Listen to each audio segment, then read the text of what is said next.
nek isine ora sakon metu weruh wae iso metu Sabdan wayang kulit Ki Sunarto Guno Prayitno. Dikon metu ora iso metu.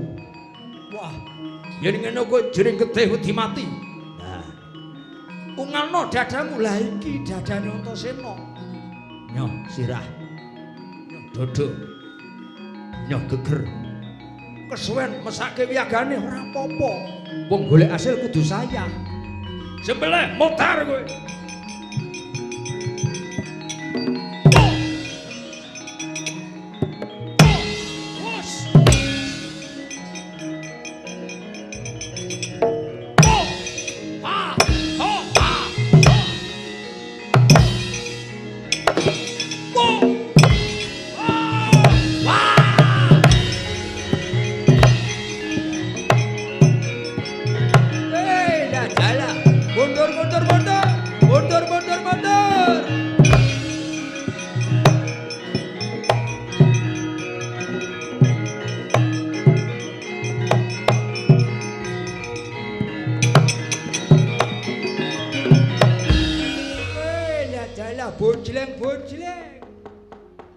Bojleng.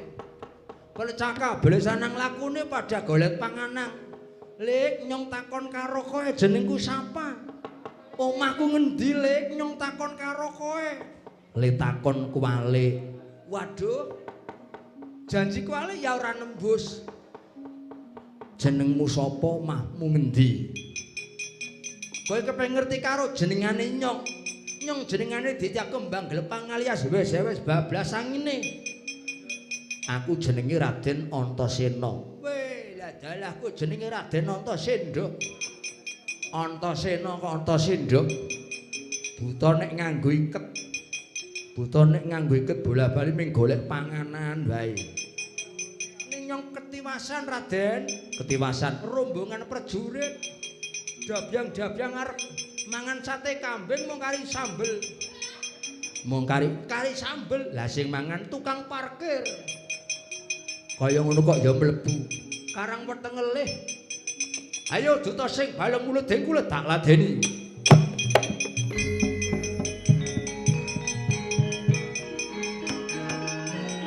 Ngantem.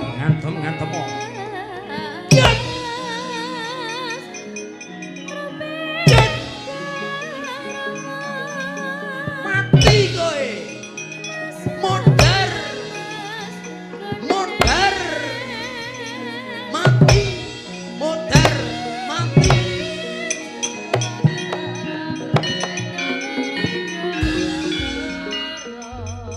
Bola-bali mondhak-mandhek wae.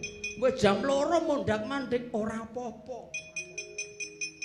Rampung yaene bubar yaene ya kena, rampung jam 5 bubar jam 5 ora apa-apa. Aja mung trimo kowe bola-bali ngantem aku ya tak males-males mati kowe. Yo mudhar kowe. Aku ya iso males mati. Mudhar kowe. Mati. Mudhar. Kene ngantem ping 3 kono wis ping 10. Tak trimo ping 3. Ning aja seru-seru. Bismillahirrahmanirrahim. Akam bedhe sajan donga barang kowe. Wong ngantem garing ngantem awi ndonga apa bareng meden-medeni. Wong perang ora kena ngatur. Nyoh tampanono ndasmu pecah. Cok. Weh, lah dalah jebul. Antemane Antasena mung kaya jiwet sinden. Ora kerasa Antasena, ora kerasa apa-apa ming kaya dijiwet sinden. Ngantem pindho nyoh rasakno. Cok. Ora apa-apa, kaya dijiwet sinden. Genep ping 3 nyoh tampanono. Kepruk bataku pecah ndasmu. Butane mudhar endi tunggale?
padha sakala dening dewaning panggodha pangrencana Sang Pandya Bathari Durga Bathari Dresana den Pulasara den Cempalani satemah kaya sinebit-sebit anggane runtang ranting nyampinge den jambak padha sakala rikmane satemah gelung lukar rema momor siti pinusi keparenging yang widiwasa kaya ginege wanjine kaya ginelak mangsane Sang Bathari Dresanala ingkang sekawit ngandhut punang jabang bayi ndung kapetung candra nanging lakuning nggenipun ngandhut kaya den lakuning kedhep kaping 5 6 7 8 9 ngancik mahyaning mangsa kala noyanaya Baskara titi mangsa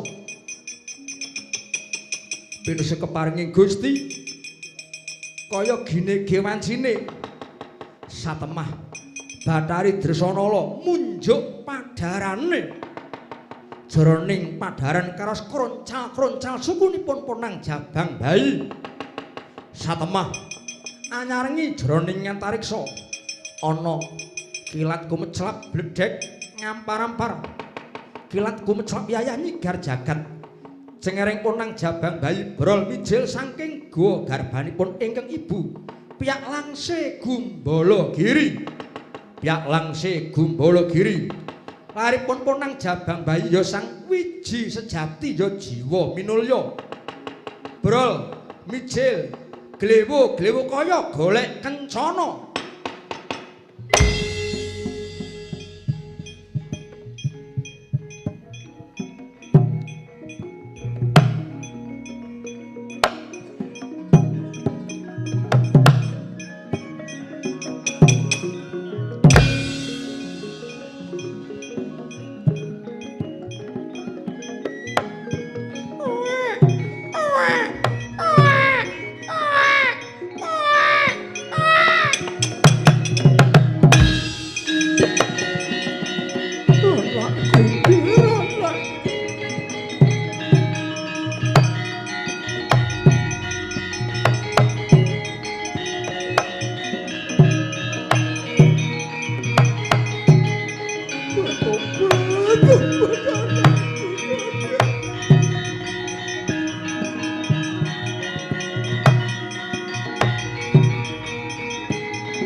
jabang bayi batobat Dresanala jeneng kita tak Pulasara jeneng kita tak Prawasa parandene ora sena lah kok malang larke ponang jabang bayi iki ndoke Janaka kudu dipateni kudu modar kowe modar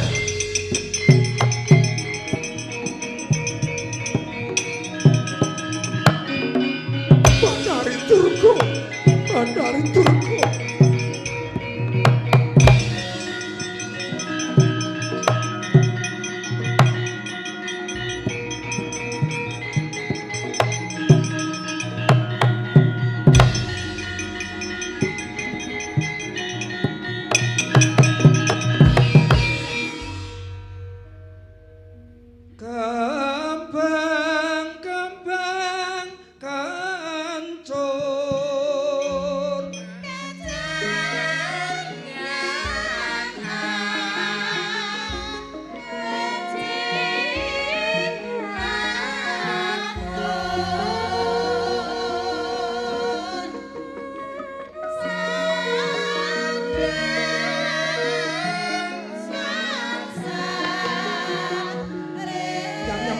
perjiwatan Baya Mas Baya Tendika Sanrama dada mustika Dresanala wong ayu jonggrong malang gelunge mesemo sak dleringan kinarya tamba bramtanipun Kakang keparingi Rama Pukulun jagat Girinata kowe dudu dadi bojone Janaka nanging Dresanala manuta keparingi Rama Pukulun kowe dadi bojone Prabu Dewasrani tak jak mukti wibawa Nyakara Mantimbau dendha mapan ana negara Tunggal Malaya. Dresana lakon dadi garwa Prameswari kowe diajeng. Lho. Dresana lho. Aja mlayu.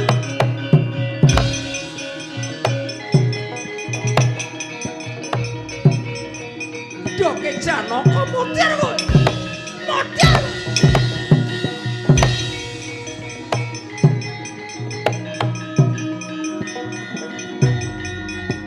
Oh, putuku kan.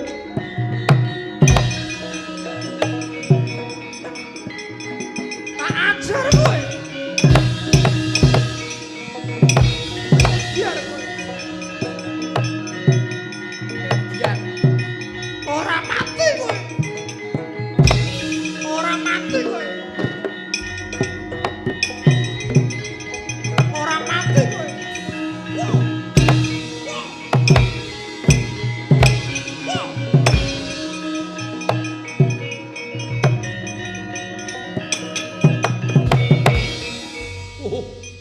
Hyang Agung.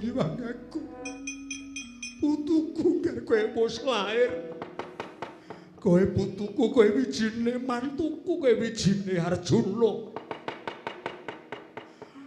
Nadan dikaya ngapa? Pone yang iku dewa sing duweni rasa prikamanungsan, duweni cita rasa lan pangrasa. Oh putuku, gar putuku. Nang yen upama kowe tak upakara, kowe tak ayomi, tan urung Rama pukulun jagat Grinata bakal paring pidana kelawan pone yang ngger jabang bayi. Sing gedhe aksamamu ya ngger. Paripaksa pone yang kudu tegel karo jeneng kita, ngger.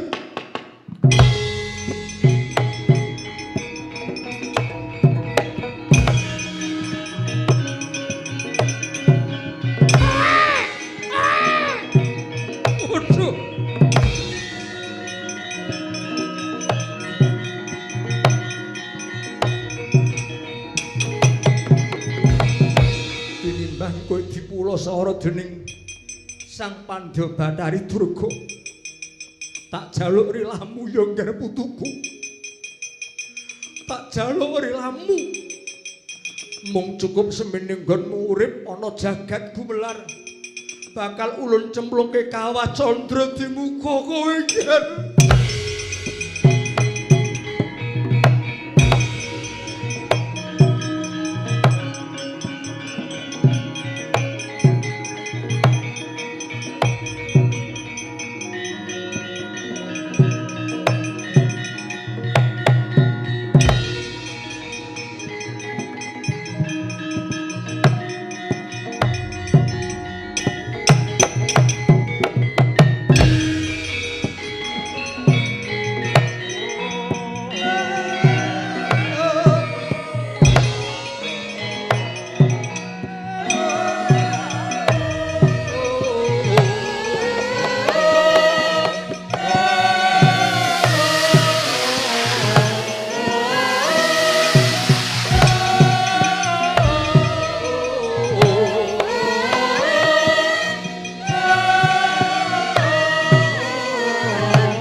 Den prayitna semurire eka bali titiyani gandayani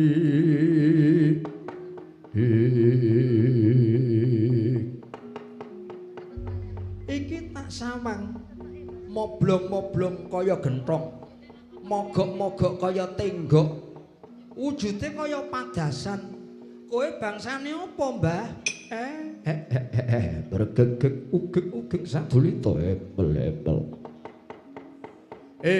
momonganku sekawit ki wujude jabang bayi dipaeka dicemplungke jroning kawah kowe ora mati ning malah dadi dewasa ditepungke aku danyange wong tanah Jawa pamonging para Pandhawa jenengku Ki Lurah Semar Badranaya ya Nayantaka Janggan Semara Santa ya Kaki Tunggul Jati Among Raga aku danyange wong tanah Jawa jenengku Kiai Semar Badranaya yen ngono jenengmu Simbah Semar yo lah terus aku kuwi sapa Mbah jenengku kuwi sapa kowe durung duweni jeneng merga sekawit kowe mau wujude bayi dipaeka dipulasara dipala temah dicemplungke jroning kawah candra dimuka utawa neraka jahanam kang isine mung sarwa-sarwi geni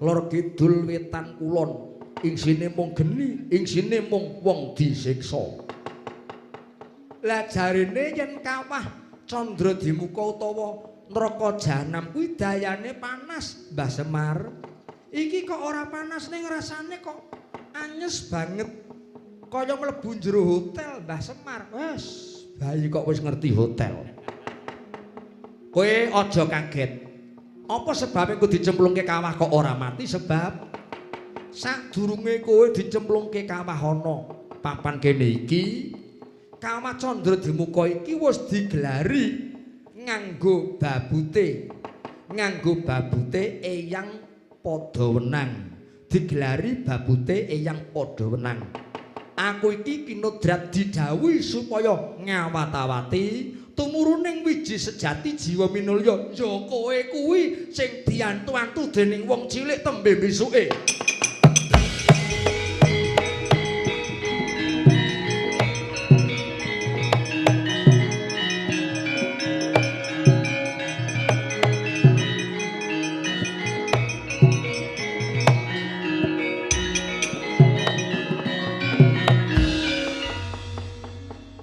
dadi ngono Mbah Semar iya iki kawah padha neraka jahanam padha wae lho ning kawah ning neraka kok mambune sauta Mbah Semar sauta dengelmu wong bayi kok iso ngambu ganda sauta mambune sauta karo gule sate kambing Mbah Semar ngene ora sajlemungan kanggo gemene wanci arane kowe dumati seka atining geni utawa dumati saka wisaning geni mula seksenana kiblat papat segara gunung jabang bayi sing ana ngarep iki kowe bakal tak wenehi pusaka jenengmu Bambang Wisageni ya Bambang Wisanggeni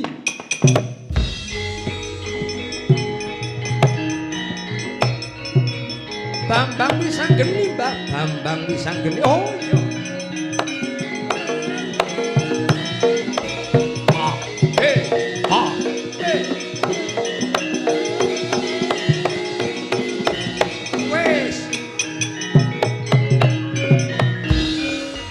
engko nek ora tak ndek malah ketularan lurah-lurah seneng jogetan kowe.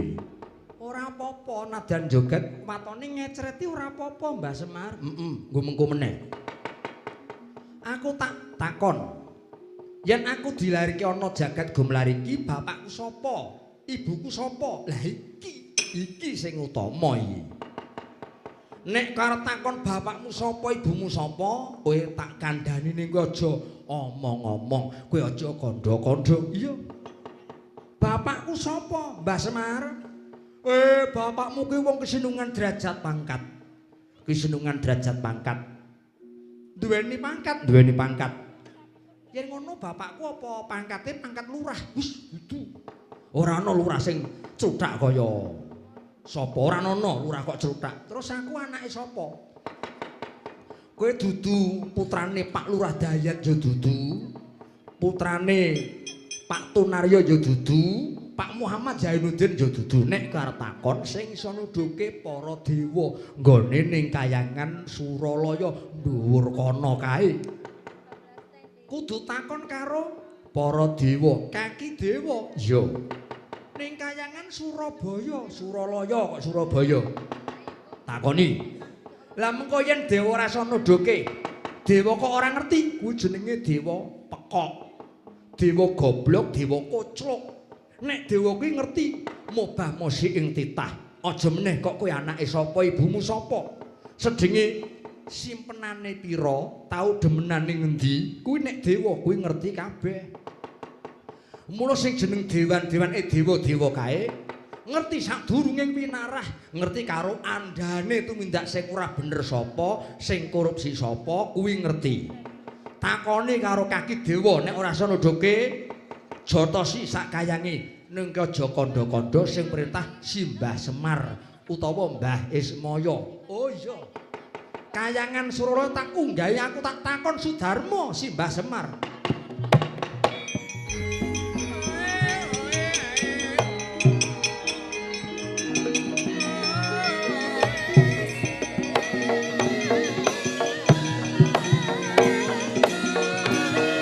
Joget-joget munggah. Oh iya. Jaluk pangestu Mbah Semar.